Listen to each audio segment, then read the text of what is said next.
纖纖細語，現已再聽不到，留在記憶中轉播。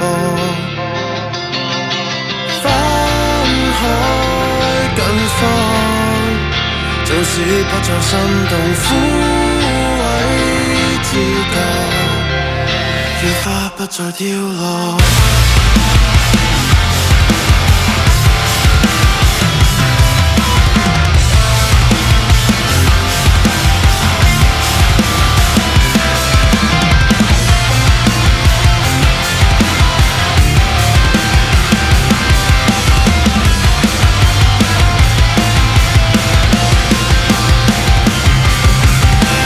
手掌中的花瓣現已隨風飄散，崩潰的在最後漸化淡。回想起當天安穩，何以變得現在，由未設想過終結卻考慮，刻在衣上的花哪會花？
千百萬深宵，能說再見也只得一句祝你幸福。